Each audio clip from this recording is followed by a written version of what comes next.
Assalamualaikum warahmatullahi wabarakatuh. Alhamdulillahi rabbil alamin wa bihi nasta'in wa ala umuri dunya waddin. Wassalatu wassalamu ala asyrafi khalqillahi sayyidina wa maulana Muhammadin wa ala alihi wa ashabihi ajma'in, amma ba'd. Subhanaka la ilma lana illa ma 'allamtana innaka antal alimul hakim. Wafiq lana wahdina ila siratikal mustaqim. Rabbi syrah li sadri wa yassir li amri wahlul 'uqdatam min lisani yafqahu qawli. Allahumma yassir wa la tu'assir, Rabbi tammim bil khair. Al-Fatihah ila ruhi sayyidina Rasulillah Muhammad ibn Abdullah wa ala alihi wa ashabihi wa mawalah wa jami'i awliya ilai wa asliya ila khususan ila masyaikhina al-kiram wa khususan ila muallifi hadal kitab wa khususan ila abaina wa ummahatina wa ajdadina wa jaddatina wa li jami'il muslimina wal muslimat wal mu'minina wal mu'minat syai'un lillahi lahumul fatihah. Bismillahirrahmanirrahim. Alhamdulillahi rabbil alamin arrahmanir rahim maliki yaumiddin. Iyyaka na'budu wa iyyaka nasta'in ihdinas siratal mustaqim siratal ladzina an'amta 'alaihim ghairil maghdubi 'alaihim waladdallin amin. Bismillahirrahmanirrahim. Alhamdulillah, puja serta syukur kehadirat Allah Subhanahu wa taala yang malam hari ini malam yang begitu berbahagia bagi kita semuanya, karena Allah sudah melimpahkan banyak rahmat, inayah dan taufik kepada kita semuanya, sehingga kita bisa berkumpul kembali dalam rangka kajian malam Senin khusus di majelis tercinta kita ini yang penuh barokah.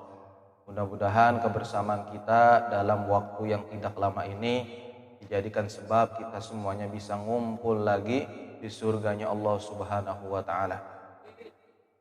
Nanti di surga cari saya. Nah, kita lanjut dah. Yang nomor 4 tuh, yang paling bawah judulnya, isinya yang baliknya. Judulnya Asasu Mahabbati Rasulillah Sallallahu Alaihi Wasallam. Dasar kenapa mesti cinta ke Rasulullah. Ada hadis Nabi riwayat Muslim, ini dalam kitab Arba'in Nawawi. Kata Rasul, la yu'minu ahadukum hatta akuna ahabba ilaihi min waladihi wa walidihi wan nasi ajma'in.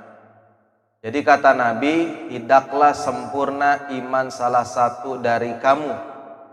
Bahkan satu riwayat, tidak sempurna memang, tidak sah iman salah satu kamu sampai aku lebih dicintai kepadanya dari anaknya, bapak ibunya, dan semua manusia.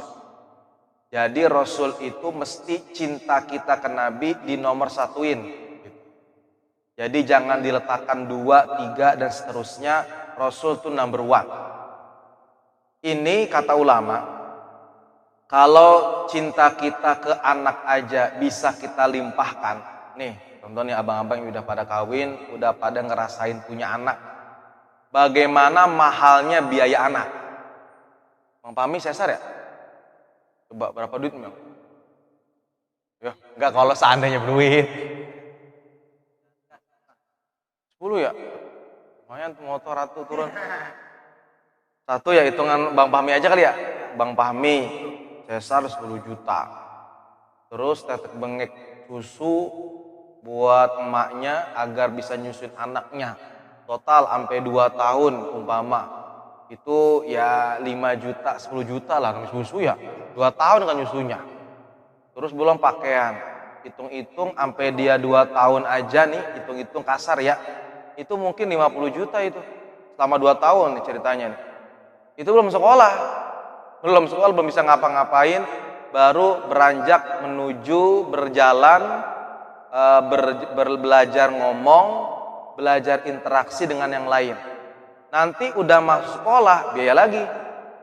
Sekalipun kita udah bikin asuransi pendidikan, namanya itu ada yang pendidikan, ada kan tuh, ada kesehatan pendidikan juga, prudensial, sebab namanya.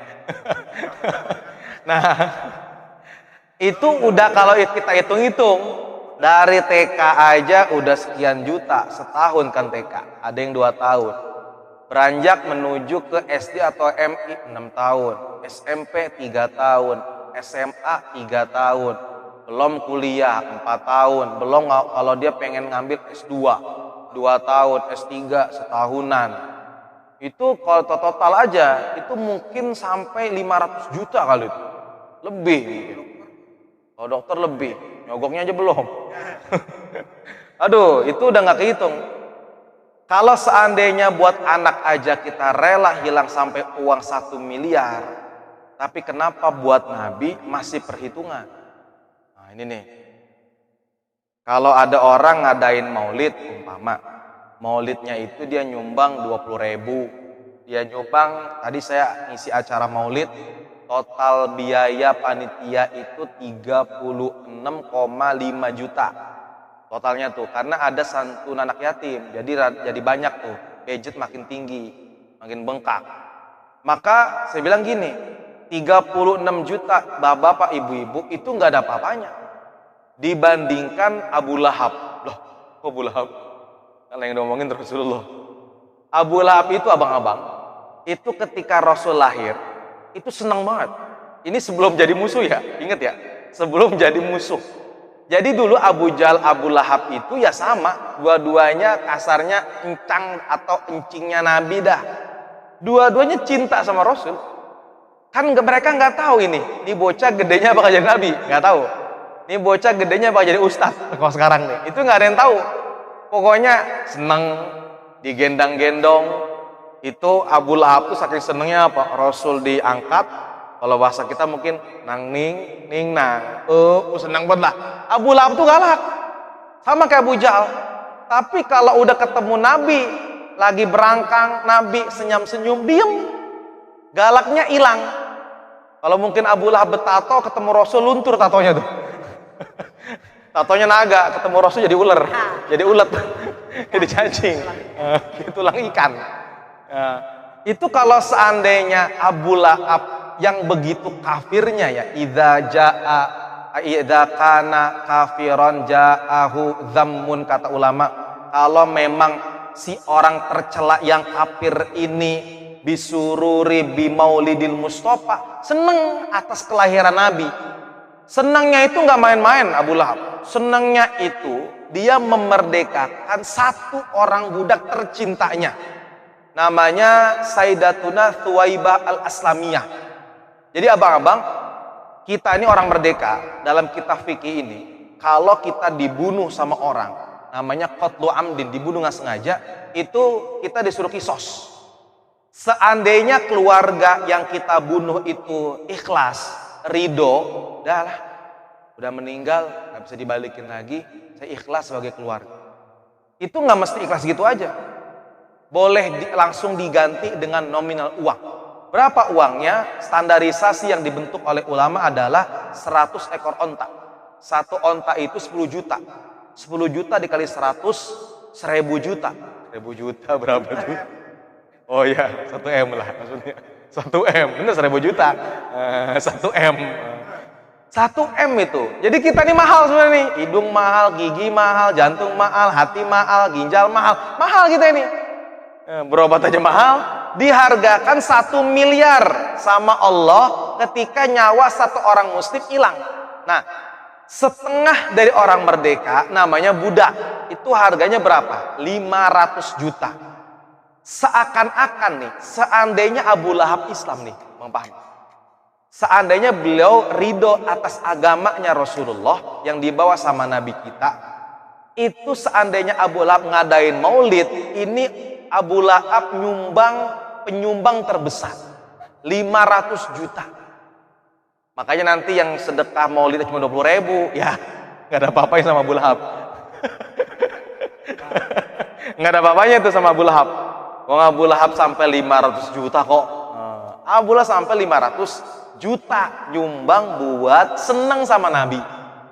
Satu. Yang kedua, masalah Abu Lahab dan Abu Jahal ini unik. Satu ketika dalam kitab Allah Sayyidina Muhammad Syarah Sama'il, namanya Muntahasul ala Syarhi Syamailir Rasul, karya Syekh Abdullah Sayyidina Muhammad, saya lupa itu, gurunya dari Syekh Nuruddin, orang Mekah. Itu beliau dalam kitab Muntahasul itu beliau menceritakan Abu Jahal itu ketika perang pernah teriak sama Nabi. Apa katanya? Muhammad, aku ini nggak marah sama engkau. Pamanmu ini cinta kepadamu, kata Abu Jahal. Tapi kenapa Mamang ini benci, Encang ini benci sama kamu? Bukan sama kamunya, tapi sama agama yang kamu bawa. Abu Jahal gitu. Saking cintanya dan gak enaknya bikin iseng sama Nabi, itu Abu Jahal Abu Lahab itu kalau pengen isengin Nabi nggak pernah dari depan, dari belakang. Abu Jahal itu pernah bikin jebakan, bikin trap, lobang. Itu didorong. Berarti kok dorong dari mana? Dari belakang, dijorokin dari belakang. Kenapa? Karena kalau dari depan nggak sanggup ngeliat mukanya Nabi. Langsung satu ketika Rasul dakwah, Abu Jahal ngeliat, lalu Rasul lihat mukanya Abu Jahal, langsung jiper. Langsung diam Abu Jahal, nggak berani ngomong. Lain Allah Abu Bakar dakwah tengah-tengah Mekah ditampol sama Abu Jahal. Abdullah bin Mas'ud dakwah di tengah-tengah Mekah dekat Ka'bah ditampol pakai sendal, eger. Sampai pingsan. Kan pingsan. Ibnu Mas'ud itu pingsan depan Ka'bah. Berarti ditampol pakai sendal. Sendal apaan tuh? Rompa. Mungkin sekarang eger kali ya. Masya Allah, tebel banget sendal. Itu pingsan Ibnu Mas'ud. Tapi kalau Rasul, ya ngomongnya dari jauh aja Abu Jahal. Gitulah. Nggak ada keberanian kalau ngomong depan Nabi. Ini membuktikan siapapun, baik teman maupun musuh, kalau udah ketemu mukanya Nabi, langsung cinta. Langsung cinta ini. Ini unik Rasul ini. Ini unik. Yang kedua, orang itu kalau udah ngelihat muka Nabi, uniknya itu susah lupanya. Kalau kita kan empat. Lihat lagi. Kalau kita nih. Tapi kalau Rasul dilihat sama orang itu, orang nggak bakal hilang ingatannya mengenai mukanya Nabi. Ada cerita dalam kitab Syama'ir Rasulillah karya Imam Tirmidzi. Jadi waktu itu Rasul sedang hijrah sama Sayyidina Abu Bakar Siddiq. Kan untanya Nabi sama Sayyidina Abu Bakar ini kausan, kelihatan dari mana jalannya makin lemah, makin lambat. Rasul tahu sebagai pengendara di atas punuk unta. Apa kata Rasul? Ya Abu Bakar, sebentar kita singgah. Di depan ada rest area. Rest area. Iya, rest area lah. Nah, tempat ngasoh. Nah, kalau dulu kan bukan pakai bensin, pakai air buat ngisi bahan bakar lagi kembali agar onta makin sehat dan bisa segar buger, kan gitu. Ya siap ya Rasul. Singgah di sana, ternyata pemilik rest area tadi perempuan. Namanya Ummu Ma'bad Al-Khuzaiyah. Rasul ngomong, "Ibu, kita datang dari jauh mau minta susu, mau minta air minum." Apa kata Ummu Ma'bad? "Ya, maaf Bang. Abang-abang mohon maaf. Susu kambing yang kita miliki stoknya habis. Walaupun ada tuh susu si kambing itu udah kempos apa ini? Peot ini apa sih namanya? Kantong susu aja lah. Nah, kantong susunya udah kurus. Dia punya daging udah kelihatan tulangnya. Karena nih situasi kondisinya serba kurang air, makanya kami tidak sanggup untuk memberikan biaya lebih kepada ternak-ternak kami." Kata Rasul apa? Simpel aja Rasul. "Emang di mana kandangnya, Po?" Oh, ini kalau Betawi, Rasul orang Betawi jadi. Di mana emang kambingnya, Po? Gitu kan. Akhirnya dikasih tahu sama Nabi, "Saya boleh minta izin nggak pegang dikit nih kambing?" Silakan. Muhammad tercetik dalam hati, ini ngapain nih orang? Dielus-elus, dipegang itu kantong susunya. Nggak lama, sekian detik kambing itu langsung gemuk. Langsung gemuk lagi. Makanya Bang Fahmi kalau disentuh sama Rasul langsung jadi. Nah, ini beda ini. Langsung gemuk. Masya Allah. Itu kaget itu. Dua orang nih laki bini, Ummu Ma'bad sama suaminya, kaget. Ini orang siapa ini? Tangan sakti ini orang mulia, orang soleh pasti. Ummu Ma'bad yakin ini orang soleh, bukan orang sembarangan. Tapi Rasul nggak mau cerita. Kenapa? Kan Rasul itu pergi ke Madinah kan diem-diem. Takutnya ngasih tahu si perempuan ini. Kata Rasul, ya pokoknya kami dari tempat yang jauh gitu. Mau hijrah ke tempat lain. Akhirnya ajibnya Rasul, kalau kita jadi nabi, pasti yang minum susu duluan kita duluan. Kata kita, lah kan gua yang bikin susunya banyak. Enak aja lu. Enggak, Rasul enggak kayak gitu orangnya. Enggak oportunis orangnya. Rasul itu orangnya selalu mempersilahkan orang untuk minum. Dan Rasul itu kalau lagi reuni atau dia ngumpul kayak gini nih, semuanya disuruh minum dulu sama Nabi. Biar Rasul yang terakhir minum. Kata Rasul, Sayyidul Qaum akhiru syurbihim. Kalau udah jadi pemimpin, kata Nabi, pemimpin mesti jadi orang yang terakhir minum. Pemimpin kita mah kagak. Pertama suntik. Mau patah itu. Sampai geget sih dokter. Nah, itu Rasul gambar. Ajib, disuruh minum ini. Ma'bad suruh minum. Udah lama nggak minum susu ya Allah. Suaminya minum. Ajibnya di susu, puting jadi kantong susu ini ajibnya semakin diperas sama Ummu Ma'bad makin bengkak, makin berisi. Jadi kalau diminum nih air aqua bukan berkurang, kembali lagi naik lagi. Ini keanehan kedua yang dirasakan sama Ummu Ma'bad. Akhirnya singkat cerita Rasul cuma minta izin untuk dibekali 2 kantong susu, 1 buat Nabi, 1 buat Sayyidina Abu Bakar, dan Rasul minum di situ bersama Sayyidina Abu Bakar. Udah gitu doang, langsung pergi. Nggak lama kemudian, kan yang crash area nggak hanya Rasul, banyak yang lain. Datang tuh, Sayyidina Umar udah seneng, alhamdulillah, udah ada penghasilan, udah ada kambing yang bisa dijadikan sarana buat orang minum. Datang tuh musafir yang kedua, oh ngopi, nyusu, sebentar. Ketika diperas di susu, disuguhin, apa kata si musafir yang kedua? Enak amat susu ya. Ini kambing beli di mana, Po? Ini kambing biasa, kambing kampung kita aja. Tapi ini kambing habis disentuh sama orang soleh. Orang soleh yang mana? Nah, diceritakanlah ini pertama kali rupanya Nabi begitu lengkap dan sempurna. Dari ujung kepala sampai ujung kaki yang ceritain Ummu Ma'bad seakan-akan kalau Ummu Ma'bad lagi ceritain tentang dirinya Rasul seperti kita lagi nonton film. Matanya begini, hidungnya begitu, aduh giginya begini, aduh pokoknya dah. Sempurna banget. Ada sepanjang tuh Bang Pami, panjang. Itu isinya ceritanya Ummu Ma'bad semua. Ceritain tentang fisiknya Rasul. Ketemu sekali dong pada kan ketemu sekali langsung pulang. Rasul langsung pergi lanjut perjalanan. Tapi ingetannya melekat sampai ujung kaki diceritain. Masya Allah. Itu Ummu Ma'bad Al-Khuzaiyah, cerita yang paling lengkap tentang dirinya Nabi. Nanti boleh tuh dicari tuh di Google. Nah, hadis Ummu Ma'bad tentang sifat Rasulullah. Nah, itu yang pertama. Bahwasanya keagungan Nabi nomor 1. Jangan sampai Abu Lahab yang kafir aja cintanya begitu besar, bahkan kita yang memang umatnya Nabi yang udah disebut-sebut namanya sama Rasul, ummati masih kalah ketika kita ingin membuat acara maulid. Dah selesai satu. Yang kedua, akana fi maulid Nabi sallallahu alaihi wasallam. Emangnya maulid Nabi itu isi acaranya apa aja? Kalau bahasa kita gitu dah, biar enak terjemahinnya. Intinya dari Sa'a sampai Zai, Hamzah sampai Zai. Satu isi maulid Nabi apa sih Ustaz? Pertama, niyatu thalabil ilmi. Orang kalau maulid Nabi pasti ada penambahan ilmu. Ya tergantung panitianya, mesti bener ngundang siapa dulu. Kalau yang ceramahnya isinya cuman hahaha ketawa doang, ceramahnya sama aja di mana-mana, itu aja isi konten ceramahnya. Kalau bisa, oke, cari yang ada lucunya, tapi banyak juga seriusnya.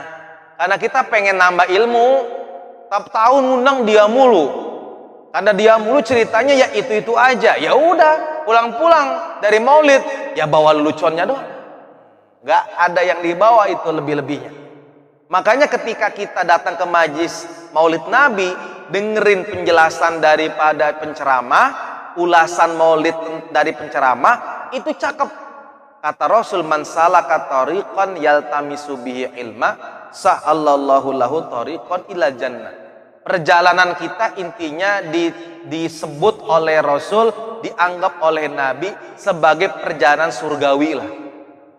Jadi perjalanan surgawi itu bukan perjalanannya ke barat, bukan, ke Rasakti, bukan, dipimpin sama Tong Sancong, bukan, itu bukan perjalanan suci. Perjalanan suci itu apa? Perjalanan menuju majelis taklim. Nih kayak sekarang nih, kita lagi duduk, lagi dengerin kajian, ada yang jauh-jauh, ada yang dari Jakarta, jauh. Jakarta, dari mana sampai ke Tangerang, sampai ke Banten, itu kan jauh itu. Kalau bukan karena iman, kalau bukan karena hidayah dari Allah, kita nggak bakal naik motor, kita nggak bakal mau menuju ke sini, nggak bakal mau. Tapi kenapa kita mau ke sini? Lantaran ini kajian tentang Rasulullah. Maka perjalanan kita dianggap seperti perjalanan surga. Siapa Ustaz perjalanan surga itu? Perjalanan surga itu artinya, abang-abang, kalau kita nanti pengen masuk surga, gampang jalannya. Kan rutenya susah, meninggal, masuk ke liang lahat. Lah, belum sampai barzakh itu belum. Dibangkitin nanti di padang mahsyar, nunggu lagi ribuan tahun. Di padang mahsyar, alhamdulillah kalau kita orang baik, dapat nikmat di padang mahsyar. Nah kalau kita punya dosa banyak, nunggu lagi sekian tahun. Habis padang mahsyar, suruh ngantri, nimbang amal, menggigil sampai keringetan, nunggu lagi sekian tahun. Lama. Habis itu, habis nunggu kita ditimbang amal, lanjut ke jembatan Siratal Mustaqim. Jalannya lah atu-atu, nunggu lagi sekian ribu tahun. Iya kalau selamat. Kalau kagak, kepleset. Iya, kalau dua kaki sampai ke sorga, lah kaki kanan di sorga, kirinya masih nyangkut, jatuh. Kata dia, nanggung amat nih Allah. Lah, begini posisinya. Jadi kalau kata Syekh Nuruddin, jangan merasa selamat dari neraka kalau kedua kakimu belum menginjakan surga. Kalau kedua kakimu belum ada di surga, masih ada nanti jatah nerakanya itu. Belum selamat kita itu, belum selamat. Bukan gitu bang, maksudnya kalau emang kita orang kotor, iya di laundry dulu, di laundry, digodok. Nah, mudah-mudahan sih kita pada ke surga semua, ada amin. Nah itu yang bikin mudah itu sering datengin, gerakin kaki ke majlis taklim. Sekalipun kita tidur di majlis taklim, kita ngerokok umpama, atau kita ngopi, tapi emang dasarnya itu perjalanan baik. Kita di majlis taklim umpama nggak beradab, tetap dapat pahala. Minimal waktu kita saat itu di majlis taklim, minimal. Sekalipun kita kagak berakhlak gitu, minimal lah, minimal. Nah itu tuh satu. Apalagi kalau dia pulang ke rumah, udah pulang ke rumah, perjalanan dia ke sini dianggapnya perjalanan surga, pulang ke rumahnya dianggap perjalanan sabilillah. Kurang enak apa coba? Ngaji pulang balik dua-duanya nilainya pol, nilainya lebih dari 100, nilainya tinggi ini bahkan nggak Rasul kasih nominal angka, sorga langsung, sorga nggak ada nominal angka, sabilillah ente langsung. Kata Rasul dalam sebuah hadis, man kharaja min baitihi kana fi sabilillah hatta yarji'a. Orang yang keluar dari rumahnya tujuannya nuntut ilmu, maka kalau dia pulang ke rumah, nanti perjalanan pulangnya dianggap perjalanan sabilillah. Gimana kagak enak? Sebenarnya kita nggak usah ke Palestina dulu dah. Kita mah modal PUBG aja sama modal pegang senjata di game doang. Nggak pernah pegang senjata, geget kalau pegang senjata. Mau ke Palestina emang rada ribet, rada susah, karena kita nggak punya bekal, dan Indonesia tidak ada wajib militer, nggak kayak Malaysia, nggak kayak Korea Selatan. Tapi kalau Indonesia susah, kalau mewujudkan pengen bantu, sekedar niatan bantu sumbangsi lewat uang sebenarnya cukup, tapi kalau pengen bantu jiwa raga lebih bagus. Nah, gitu kira-kira. Mau daftar? Ya. Jenggot udah cakep tuh, Taliban. Kita perang dulu. Ya. Oh iya kemarin ya. Bener. Oh iya. Hampura. Gara-gara aneh ya. Apa dah. Oke, satu. Yang kedua, isi maulid itu adalah silaturahmi. Nah. Apa nih? Lihat.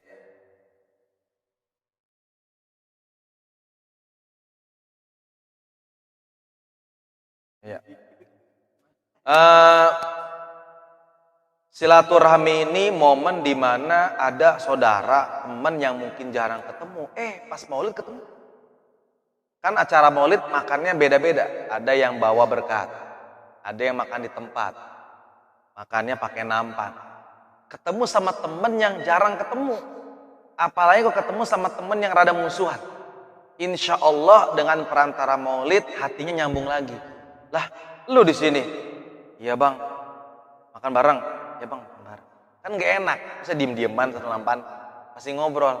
Bang, masalah kemarin, minta maaf ya. Minta maafnya di depan nampan tuh. Tapi nggak apa-apa.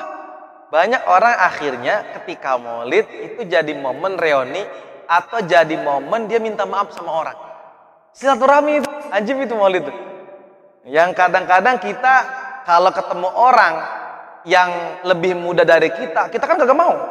Nggak mau, artinya, dia gue maafin. Dia datang ke rumah aneh, datang ke rumah gua. Enak aja gue yang tua maafin yang muda. Ego kita masih ada.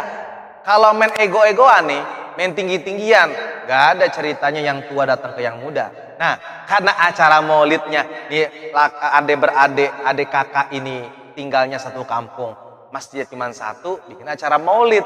Udah pasti datang nih berdua. Udah ketemulah di majelis maulid. Makanya pesan Nabi, silman kotoak wa ahsin ilaman asa'a ilaik. Sambung silaturahmi sama orang yang pernah berbuat atau yang pernah mutusin hubungan kepada kamu. Susah. Kalau kita silaturahmi sama orang yang silaturahmi ya wajar lah. Itu kan silaturahmi namanya. Emang justru itu lagi mempererat hubungan aja. Silaturahmi itu, sila itu nyambung. Rohim itu kasih sayang. Kalau bahasa kedokteran, sila itu tali, rohim itu rahim. Sebutnya plasenta. Kenapa sebut plasenta satu rahim? Karena kita ini awalnya satu perut, Sayyidatuna Hawa. Satu perut kita nih. Makanya kalau nyambung lagi, reoni anak-anak Adam. Reoni anak-anak Nabi Adam. Gitulah kira-kira gambarannya. Wa ahsin ila man asailaik, berbuat baik sama orang yang berbuat jahat sama kamu. Susah itu. Di band sampai 4 kali sih di band. Kan gak mungkin kita minta maaf ya kalau saya punya salah apa-apa sekalian. Susah. Yang kayak gitu susah.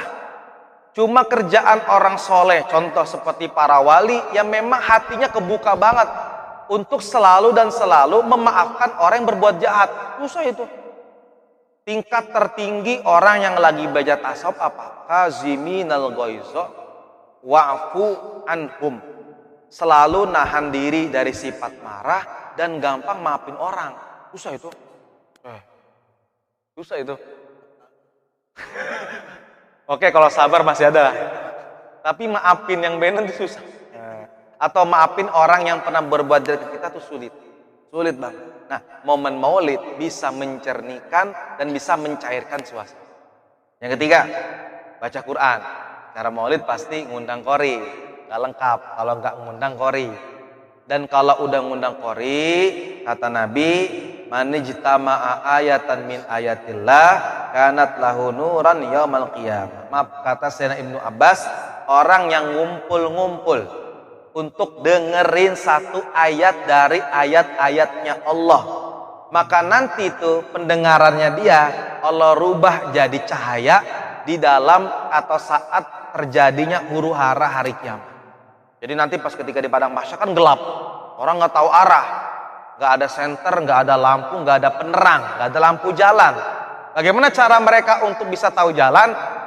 Semuanya didapati dari amal mereka masing-masing saat di dunia, termasuk amal mendengarkan bacaan Quran. Tadi saya lihat video 8 tahun yang lalu kali apa 4 tahun yang lalu ya. Videonya Haji Muammar ZA marah-marah. Kenapa bisa marah-marah? Beliau lagi lantunin Quran, panitia bagiin makanan. Ada kan ya? Terus panitia yang perempuan ngajak ngobrol. Akhirnya teriak-teriak. Marah. Ntar aja di YouTube. Marah-marah. Langsung berhenti kan? Nggak terus. Mik ditaro, turun, panitia minta maaf. Kenapa seperti itu? Nggak ada penghormatan sama Quran. Jauh-jauh nih si Qori datang. Jauh-jauh nyempetin waktu buat baca Quran. Kitanya nggak dengerin Quran. Makanya cakep kalau MC ngomong, tolong panitia jangan bagiin dulu makanannya. Kita fokus dengarkan Al-Quran. Anak-anak yang di atas jangan berisik. Orang tua yang merasa bahwa anaknya tolong dirantai, tolong dipegangin. Jangan pada gaduh. Tolong fokus kita mendengarkan bacaan dari Qori kita. Nah, itu suasana akhirnya nantinya syahdu. Enak, tenang. Gara-gara Masya Allah yang ngobrol-ngobrol, yang ngerokok mau ngerokok. Baca Quran, akhirnya kesannya nggak ada. Hatta yang baca umpama Haji Muammar ZA sekalipun, kalau tidak terbentuk adab untuk mendengarkan Quran, nggak ada efek sama sekali. Sayang-sayang Quran dibaca, dan sayang-sayang karena uangnya mahal itu. Muammar tuh berapa juta itu? Berapa juta? Berapa begitu? 15-20 juta kali. Mahal. Masya Allah, itu Qorinya. Itu Qori lebih mahal dari penceramah itu. Penceramah. Nah, apa tuh? Ya, ilah. Ditatar dulu pelan-pelan. Ya kalau ngerokok sebelum baca Quran sih, ya oke aja kalau ada jedanya mah gitu kan. Mungkin dia mau ya nyantai lah, biar nggak nervous gitu kan. Jadi ada sebagian orang yang memang dia ngerokok dulu gitu. Asalkan saya itu kumur-kumur bersihin mulutnya biar nggak bau rokok, baru setelah itu baca Quran. Boleh lah kayak gitu. Akan tetapi kalau seandainya umpama ini dalam kondisi majelis Quran tapi tidak beradab, itu benar-benar parah. Emang susah sih kalau kita bikin acara maulid nih, ibu-ibu lebih mendominasi sampai-sampai jadi panitia. Susah, udah laki-laki aja dah. Dah, ibu-ibu paling kelas tahlilnya atau baca maulidnya oke. Atau umpama kita bikin acara maulid sendiri, laki-laki aja, ibu-ibu aja. Nah gitu kira-kira. Susah, nyatuin ribet. Nah itu gambaran ketika ada terjadi beberapa tahun yang lalu, dan itu ketidakhormatan mereka kepada Quran. Jadi tidak ada manfaat sedikit pun sekalipun yang dibaca itu Quran. Kata Rasul, rubba qari'in wal Qur'anu tal'anu. Berapa banyak orang yang lagi baca Quran atau orang yang lagi dengerin Quran, tapi Quran justru malah melaknat dirinya. Insyaallah. Padahal yang dibaca Quran loh. Bukan kitab yang lain, bukan kitab kuning, yang dibaca Quran. Tapi justru Quran melaknat dirinya gara-gara tidak terbentuk adab di dalamnya. Itu parah. Yang selanjutnya, as-salatu ala nabi sallallahu alaihi wasallam. Isi maulid adalah ya salawat ke Rasul. Jadi penyebutan nama nabi itu yang paling banyak itu di maulid. Di maulid itu berbagai macam kitab dibaca. Ada Dhiyaul Lami ala Mustafa Syafi' karya Al-Habib Umar bin Hafiz. Ada Simtu Durar karya Al-Habib Abdurrahman Segab. Ada Maulid Burdah, betul, karya Al-Imam Ahmad Al-Busiri. Ada juga Al-Barzanji karya Al-Imam Ja'far Al-Barzanji. Banyak banget dah. Itu kan sebagai wujud cinta si pengarang kepada Rasul. Makanya gak sembarangan ini. Kalau udah yang disebutnya Nabi, ini memang semua cinta itu tertumpah dalam tulisan. Bahkan pengarang kitab Burdah itu mengakui kitab yang sekarang itu baru 0,00000 sekian aja tentang dirinya Nabi. Masya Allah. Bahkan ada ulama yang mengomentari kitab Barzanji atau kitab Syaraful Anam, itu Barzanji cuma dikit doang jelas tentang Nabi, sisanya masih banyak kita nggak tahu. Susah itu. Saking dalamnya kisahnya Nabi itu. Saking dalam. Makanya nih aduh, kalau Nabi udah sebutin geter hati nih, geterin. Nah, dalam ilmu hikmah nggak datang si orangnya. Biasanya kalau kita punya amalannya dari Quran, itu rada panas hati. Nggak tahu kenapa itu. Mau apapun lah, satu ayat atau satu surat kita baca panas. Hawanya panas. Makanya diimbangi pakai sholawat. Kalau kita baca Ratib Haddad, pernah baca? Ratib Haddad tahu? Tahu kan ini Wahabi kan? Tahu. Ratib Haddad. Yang disusun oleh Al-Habib Abdullah bin Alawi Al-Haddad, sahibu Ratib, itu wali kutub itu, wali tertinggi itu.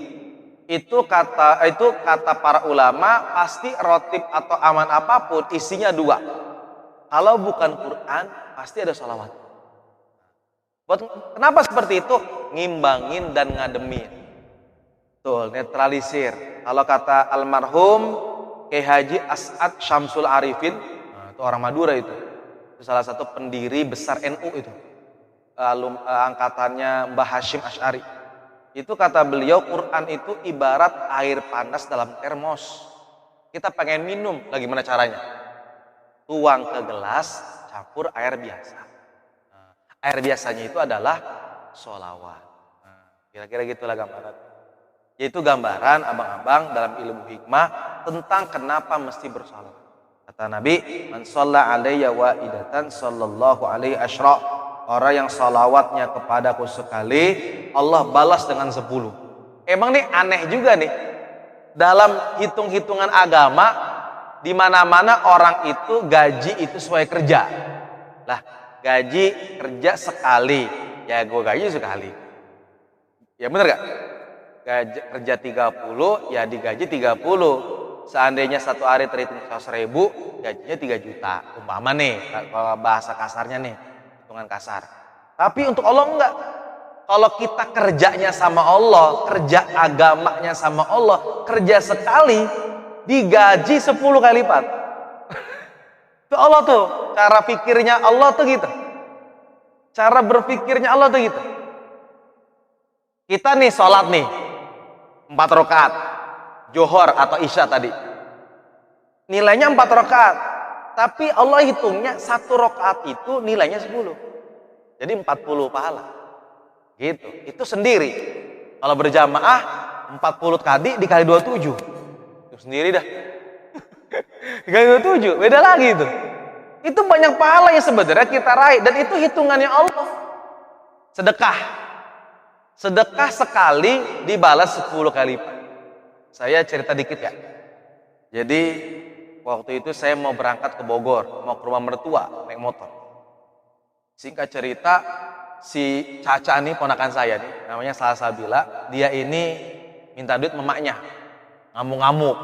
Mak, minta duit mak beli leker. Apa leker?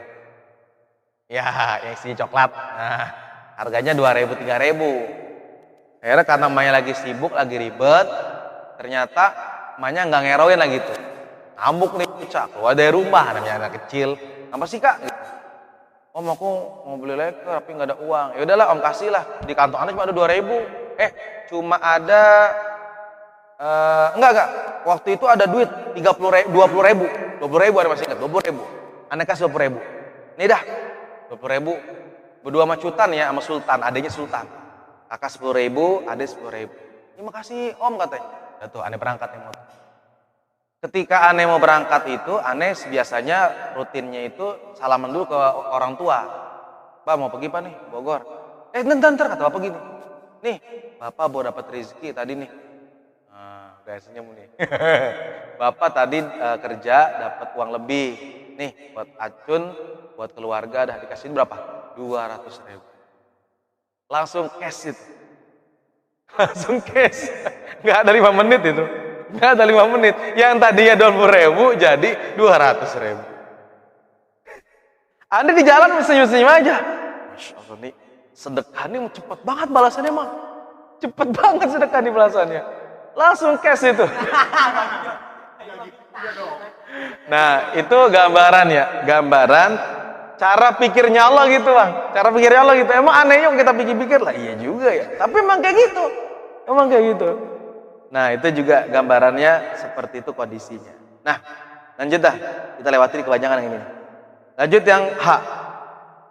Qissatul Maulid Nabi, dibacakan kisah tentang Maulidnya Nabi.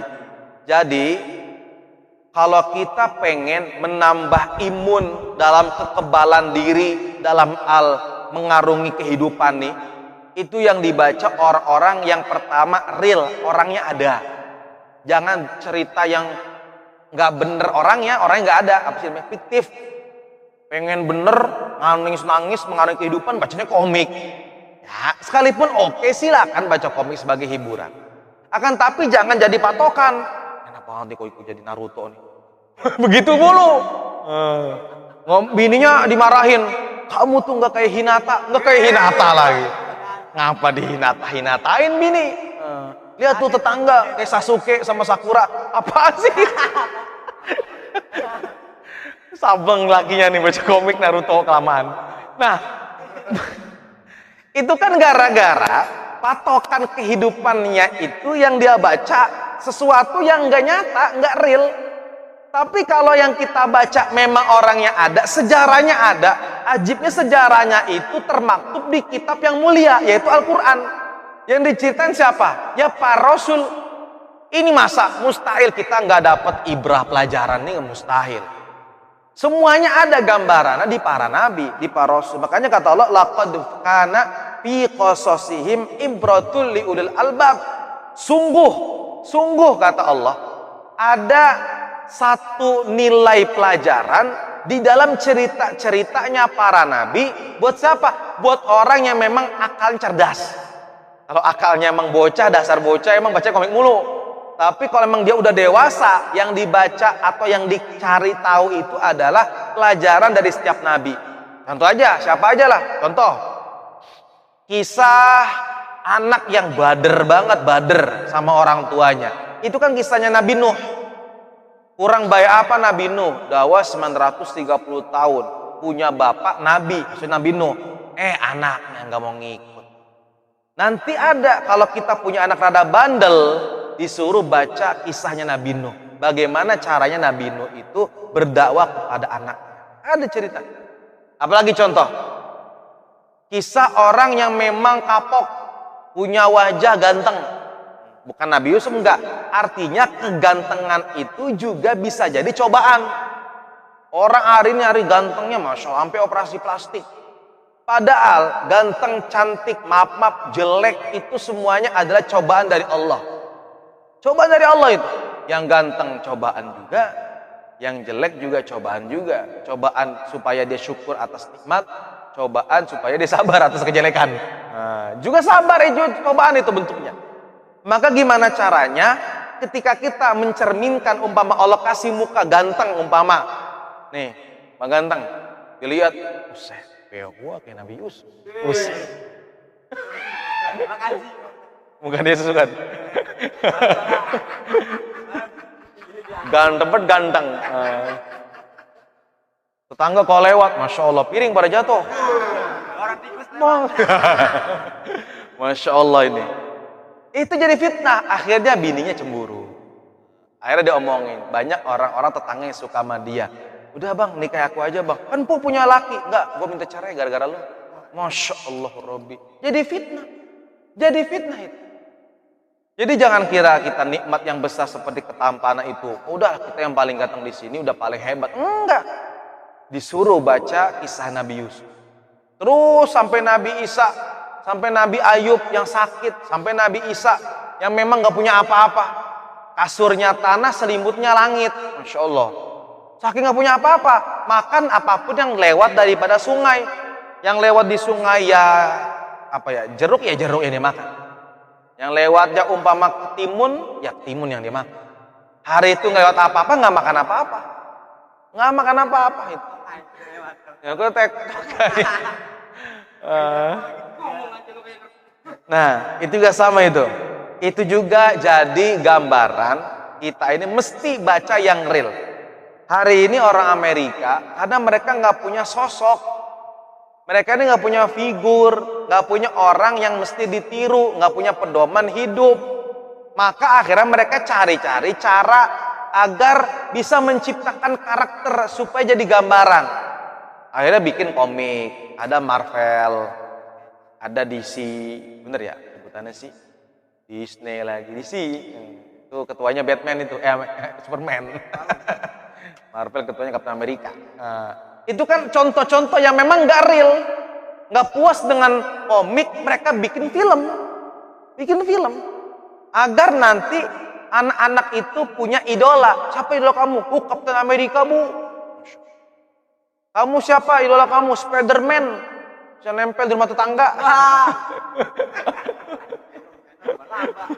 Macem-macem. Hari ini anak-anak kita kalau ditanya sampai banding-bandingin, kayaknya hebatan Superman daripada Nabi Muhammad. Masya Allah. Karena kenapa ngomong dan punya pikiran kayak gitu? Karena yang sering dilihat itu ya kayak gitu. Jadi terbentuk karakter pikirannya. Nah, itu juga sama. Itu bahaya sekali. Ini bahaya sekali. Makanya mesti kita kenalkan nih. Dimulai nanti kalau kita nyekolahin anak, jangan sampai kita luput daripada pelajaran yang ngingetin tentang Rasul. Minimal ada SKI-nya. Tuh, hati-hati tuh. Kalau dia sekolahnya di SD, pelajaran agama cuma seminggu sekali. Itu juga kalau gurunya masuk. Kalau nggak masuk seminggu nggak ada agama tuh. Ayo. Seminggu nggak belajar agama. Kalau kita di MI anak kita alhamdulillah umpama ada Al-Quran hadits, ada sejarah kebudayaan Islam, ada fikihnya, ada akidah akhlaknya, bahkan ada bahasa Arabnya. Lengkap tuh. Sehingga kalau kita pengen masuk anak pesantren, udah enak tuh bocah. Kata bocah, ini udah pernah dipelajarin nih di MI. Udah nyaman. Karakternya lebih terbentuk nanti. Kalau anak dari awal, dari dini, udah biasa sama pelajaran agama. Bisa dibandingkan loh antara anak SD sama anak MI ketika mengerjakan soal-soal seperti itu. Jauh banget itu. Dan kelihatannya pas pengajian Iqra atau pengajian pada maghrib. Saya punya majelis kecil-kecilan, ada 8 bocah di rumah saya ngaji. Ada yang MI, ada yang SD. Kelihatan banget. Beda banget. Yang pada saya suruh mereka ngapal doa mau makan. Allahumma barik lana fima razaqtana wa qina adzabannar. Aneh suruh kayak gitu, yang MI pada ketawa. Yang bener Pak Ustadz, nggak ada doa lain. Wes. Yang SD ketakutan SD. Ayo kakak baca doa makan. Nggak tahu Pak Ustadz. Ya Allah Rabbi. Nggak tahu doa makan. Ini bocah yang saya tanya udah kelas 4 SD. Ini gimana ceritanya ya Allah kalau sampai seperti ini. Nah, yang selanjutnya adalah aklu jamaah. Nah, kalau udah momen maulid pasti ada makan berjamaah. Nah, rame-rame tuh. Enak tuh, berkah dah. Kata Rasul, ta'amul wahid yakfil itsnain. Makanan buat satu orang sebenarnya bisa cukup buat 2 orang. Wa ta'amul itsnain yakfil arba'ah. Makanan buat 2 orang sebenarnya cukup untuk 4 orang. Wa ta'amul arba'ah yakfif tamaniyah. Makanan 4 orang cukup buat 8 orang. Oh begitu Ustadz? Iya. Karena Islam itu kata Nabi khususnya 1. Jadi kata Nabi lil mu'mini ma'atun wahidatun. Orang mukmin itu punya 1 usus. Walil kafiri tamaniyatu am'a. Orang kafir punya 8 usus. Maksudnya apa? Kalau orang kafir ciri-cirinya makannya banyak. Makanya yang sekarang nih mukbang itu mukbang. Mukbang itu mukbang. Makan banyak itu yang di video itu, yang di video-video mukbang. Itu bukan cara kita itu. Bukan cara kita. Dicepak, ada yang makannya masakannya masih utuh itu. Itu Masya Allah itu bukan gaya kita. Bukan gaya kita. Tapi orang kita ngikut-ngikut. Karena followernya gede. Subscribernya gede itu. Masya Allah itu view-nya pasti gede itu. Nah yang kayak gitu, model kayak gitu. Itu juga jadi patokan buat kita orang-orang muslim. Kalau makan selalu berbagi kepada yang lain. Yang terakhir adalah khitobatuddin. Kalau lagi maulid biasanya dengerin ceramah. Kata Rasul, al-alimu wal muta'alim syarikani fil khair wasairun nasi la khaira fihim. Kata Rasul, orang yang alim, guru sama murid itu dua orang yang sedang berkontribusi dalam kebaikan dan tidak ada satupun manusia yang bisa menyamai pahala mereka. Nih, saya sebagai guru, antum-antum sebagai murid, insya Allah hari ini kita orang yang paling banyak pahalanya.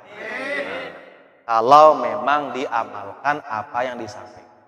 Dah, itu saja ya. Mungkin itu saja yang mungkin dapat saya sampaikan. Kurang lebihnya al-fakir mohon maaf. Nanti pertanyaan nanti aja dah ya. Karena saya mau lanjut lagi Rando. Hah? Apa tuh? Bungkus. Saya bungkus beginian aja dah.